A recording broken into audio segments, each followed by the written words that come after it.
En este cambio de época en el que nos encontramos, suceden tantas cosas y aparentemente al menos contradictorias que no es fácil entender qué es lo que sucede. Y eso ciertamente aumenta la confusión. Vamos a comenzar por una noticia que no ha sido noticia, pero que todo parece indicar que sí que ha ocurrido. Me refiero a que, según distintas fuentes, la diplomacia norteamericana solicitó que el presidente Biden, que ha estado de gira en algunos países de Europa, que fuera recibido por el Papa, pudiera asistir a una Santa Misa en la capilla de la Casa Santa Marta, donde reside el pontífice, una misa celebrada por el Papa, y naturalmente recibir la comunión, no de manos del Papa, que no la da a los que reciben, sino de mano de uno de los sacerdotes concelebrantes. Pues bien, según esta noticia no noticia, porque el tema es tan delicado que solo ha circulado a nivel de rumor, pero con bastantes dosis de que era real, bueno, pues según esta noticia, el Vaticano habría rechazado la posibilidad de que Biden estuviera en la misa con el Papa y que comulgara. Ante este rechazo, ni siquiera se produjo la visita de Biden al Vaticano, ni siquiera se produjo la foto de la audiencia. Bueno, repito, esto es algo que no ha salido publicado porque la delicadeza del tema hace que no se publique. Si se publicara sería un escándalo de tipo diplomático. Pero muy posiblemente esto ha sucedido y de hecho Biden no ha ido a ver al Papa. ¿Qué hubiera ocurrido si hubiera sido al revés? Si ciertamente el Papa le hubiera recibido, como ha recibido a otros presidentes norteamericanos, con una cara seria en el caso de Trump, por ejemplo, con una cara más sonriente en otro caso, pero forma parte de las relaciones diplomáticas. ¿Qué hubiera sucedido si Biden va a ver al Papa, le recibe en el Vaticano y le da la comunión? El escándalo hubiera sido mayúsculo para muchísimos católicos que no solo no lo hubieran entendido, sino que hubieran reaccionado muy duramente contra el Santo Padre. Afortunadamente esto no se ha producido. Pero es que casi a la par, es decir, cuando ya terminaba el encuentro, la visita de Biden a Europa, empezaba la asamblea plenaria de los obispos norteamericanos, que tenía un monotema, un único tema: decidir si se iba a elaborar o no un documento de tipo doctrinal sobre las condiciones las condiciones que se le exigen a los católicos para poder comulgar. No solo el tema del apoyo al aborto, obviamente, pero también y especialmente ese tema. Esta reunión había sido precedida por un montón de intentos de que esto no tuviera lugar. Visita de 2 cardenales al Vaticano, carta del cardenal Ladaria, prefecto de la fe, a los obispos norteamericanos, diciéndoles que habría que trabajar por la unidad, incluso al inicio de la asamblea, exhortación del nuncio en Estados Unidos: si quieren ustedes llegar lejos, vayan solos, pero si quieren ustedes llegar rápidos, vayan solos, pero si quieren llegar lejos, vayan unidos. En fin, algo más de 60 obispos habían escrito diciendo que no había que hacer ese documento. Bueno, al final, incluso dentro de la propia asamblea, la tensión fue tan grande que el presidente Monseñor Gómez tuvo que intervenir y decir que había que rebajar los ánimos y que tampoco pasaba nada si se discutía, que también los apóstoles discutieron siempre y cuando no se perdiera de vista la unidad esencial en la fe y en la caridad. Se produjo la votación. Ha sido una victoria de los conservadores aplastante, no digo inesperada, pero sí aplastante. 168 a favor de que se haga el documento contra 55 que lo han rechazado y 6 abstenciones. Claro, los obispos han actuado delante de su conciencia. También tenían en ese momento ya la noticia de que el Papa no había querido recibir a Biden. Aparentemente, supuestamente, los que si se consideran a sí mismos amigos del Papa, estarían en contra de que se hiciera el documento, pero el Papa no ha recibido a Biden. Esta es la confusión. El caso es que los obispos norteamericanos han decidido escribir un documento sobre las condiciones que hay que cumplir para poder comulgar. Y esto ya de por sí es una victoria. Hay que decir también que casi el 90% de los católicos practicantes norteamericanos, que son los que cuentan para estas cosas, estaba a favor no solamente de que se escribiera ese documento, sino que están a favor de que no comulguen los políticos que apoyan el aborto.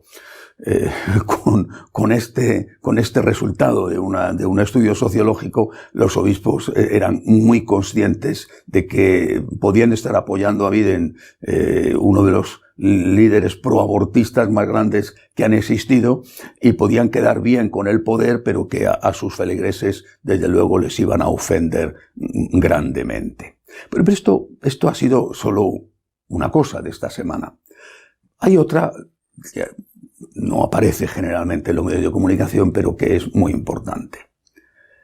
¿Cómo están tomándose todas estas cosas aquellos que, repito, ellos han dicho que eran los valedores del Papa Francisco, los supuestos amigos del Papa Francisco, los que han pasado en estos años por ser los forofos, los hinchas del Papa Francisco? ¿Cómo se lo están tomando? Porque esta semana se ha publicado en el diario de referencia de la izquierda en Italia, La Repubblica, y aquí hay que decir aquello de McLuhan, que el medio es el mensaje. Se ha publicado en La Repubblica, el diario progresista italiano, se ha publicado un artículo de Alberto Meloni durísimo contra el Papa Francisco. Bueno, ¿quién es Alberto Meloni? Bueno, es un señor desconocido para la inmensa mayoría.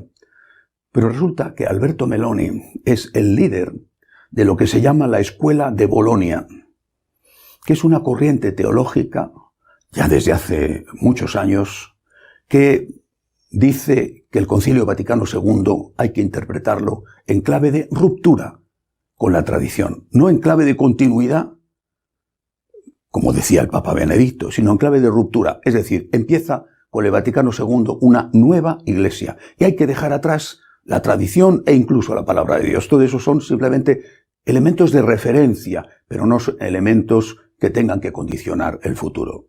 Hay que hacer tabula rasa en muchas cosas, empezando por la moral sexual, los sacramentos, por ejemplo, el acceso de las mujeres al sacerdocio, etc. Bueno, pues Meloni, que es ciertamente el más representativo no solo de esta corriente teológica de la Escuela de Bolonia, a la que, por cierto, de alguna manera también pertenece el importantísimo cardenal Tagle. Meloni, que es el líder de la izquierda ideológica progresista o catoprogresista, está enfadadísimo con el Papa Francisco y lo publica en La República. Repito, el medio es el mensaje. ¿Qué le reprocha Meloni al Papa? Le dice que ha decepcionado, así se lo dice, que ha decepcionado a aquellos que le apoyaron. No sé si también querrá decir que ha decepcionado a aquellos que le votaron en el conclave para ser elegido Papa, que ha decepcionado a aquellos que le apoyaron. Y empieza a enumerar una serie de cosas. Por ejemplo, entre otras, la reciente norma, el reciente documento, por el cual los movimientos de espiritualidad tienen que modificar sus estatutos limitando el mandato de sus dirigentes. Meloni dice que eso va en contra de la libertad de los fieles. A mí me ha sorprendido que sea Meloni el que diga eso, precisamente que sea él el que lo diga. No solamente eso, él está quejoso, lamenta la modificación del Código de Derecho Canónico, donde dice que el que intente ordenar a una mujer queda inmediatamente excomulgado. Por ejemplo, el no haber aceptado el matrimonio de los sacerdotes o los sacerdotes ya casados previamente, y entra en el tema del cardenal Marx. Desde una perspectiva diferente, dice Meloni, no sé si lo sabrá de buena tinta, si lo sabrá de forma directa, porque relación, desde luego, con el mundo de la izquierda eclesiástica tiene toda. Dice Meloni que lo que en realidad quería el cardenal Marx no era dimitir él, sino que dimitiera el Papa. Sorprendente. La dimisión de Marx diciendo que había que asumir responsabilidades colectivas, además de las personales, según Meloni, era una petición al Papa para que también él las asumiera y dimitiera. En resumen, la izquierda eclesial, los catoprotestantes, están muy enfadados con el Papa Francisco.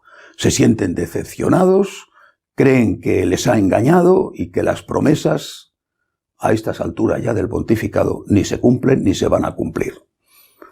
Otro periodista, también poco conocido por el gran público, pero importante en Italia, Socci, del ámbito conservador, ha calificado esto como un divorcio. Divorcio entre los que han apoyado al Papa hasta ahora, o los que le apoyaron en un inicio, y el propio Papa en este momento. Yo no estoy seguro de que ese divorcio sea tal, porque para que haya divorcio tuvo que haber primero matrimonio, pero en todo caso no me cabe duda de que hay un profundo malestar. Y eso sitúa al Santo Padre en una posición muy difícil, porque puede ser que se encuentre en tierra de nadie, sin el apoyo de unos y sin el apoyo de los otros que no se fían. Es una situación compleja, pero hay que decir, repito, que las cosas que son oficiales están yendo por buen camino. Es decir, no se puede ordenar a una mujer y si hay ordenación hay excomunión automática. Eso les ha molestado muchísimo. No solamente está eso, rechazo práctico a la ordenación de los casados. Y ahora no recibir a Biden en el Vaticano para que comulgue de las manos del Papa o en presencia del Papa es algo que ya ha terminado de ponerles nerviosos y enfadados. Hay que seguir rezando. Y hay que confiar en Dios. A veces no entendemos lo que pasa. A veces la confusión es tan grande que uno no sabe qué va a ser de esta iglesia, zarandeada por un montón de problemas, de olas en una tormenta casi perfecta. Pero hay que confiar en Dios. Y es en estos momentos, en medio de la tormenta, cuando más necesaria e importante es la confianza. En Dios, en nuestro Señor, confiamos y sabemos que nuestra confianza no será defraudada. Hasta la semana que viene, si Dios quiere.